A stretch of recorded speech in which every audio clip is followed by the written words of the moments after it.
പാലക്കാട്ടുകാരുടെ തറവാട്ട് പുളിയാണ് കേട്ടോ ഉണ്ടാക്കാൻ പോകുന്നത്. ഇതിനെ തറവാട്ട് പുളിയെന്നും വെറും പുളിയെന്നും മുളക് വറുത്ത പുളിയെന്നൊക്കെ പറയാറുണ്ട്. അപ്പൊ അതെങ്ങനെയെന്ന് കാണാം. ആദ്യം തന്നെ സ്റ്റൗ കത്തിച്ച് ഇതുപോലെ ഒരു ചീനിച്ചട്ടി വെക്കാം. ഇനി നമുക്ക് ഇതിലോട്ട് കുറച്ച് വെളിച്ചെണ്ണ ഒഴിച്ചു കൊടുക്കാം.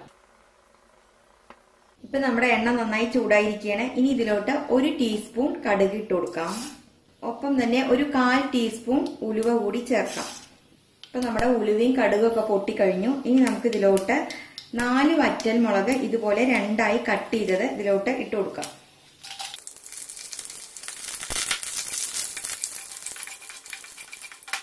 ഇനി നമുക്ക് ഇതിലോട്ട് 1 ടേബിൾ സ്പൂൺ ഇഞ്ചി ചെറുതായി അരിഞ്ഞെടുത്തത് അത് ഇതിലോട്ട് ചേർക്കാം.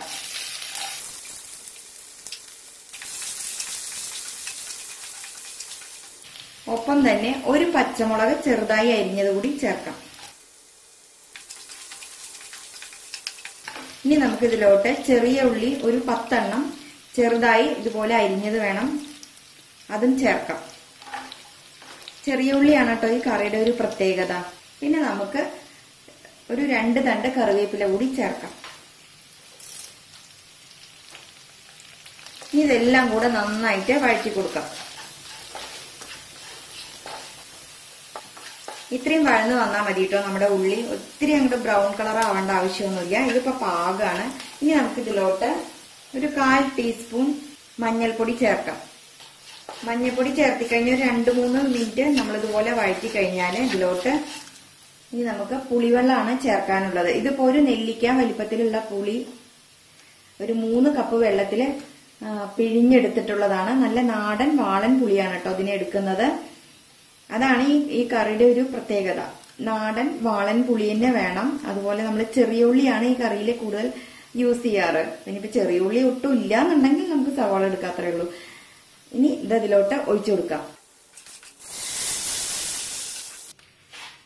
ഒപ്പം നമുക്ക് ആവശ്യത്തിനുള്ള ഉപ്പ് കൂടി ചേർക്കാം.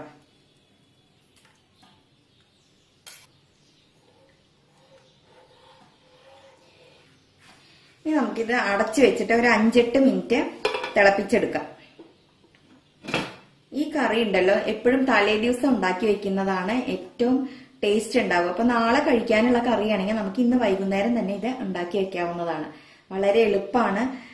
പിന്നെ ഈ കറീനെ നമ്മുടെ ഇവിടെ വെറും പുളി, തറവാട്ട് പുളി, മുളക് വറുത്ത പുളി ഇങ്ങനെ പല പേരിൽ 2-3 പേരിലാണ് അറിയപ്പെടുന്നത്. ഇത് പാലക്കാട്ടുകാരുടെ സ്വന്തം കറിയാണ് കേട്ടോ. അങ്ങനെ ഒരു പ്രത്യേകത കൂടി നമ്മുടെ ഈ കറിക്കുണ്ട്.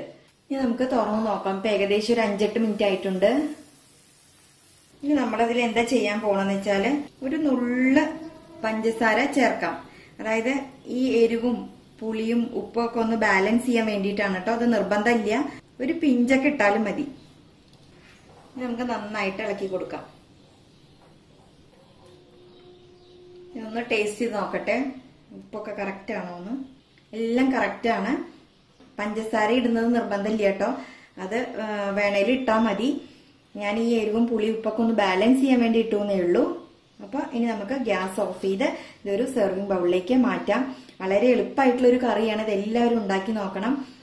ഒപ്പം ഷെയർ ചെയ്യാനും സബ്സ്ക്രൈബ് ചെയ്യാനും ആരും മറക്കരുത്. Thank you.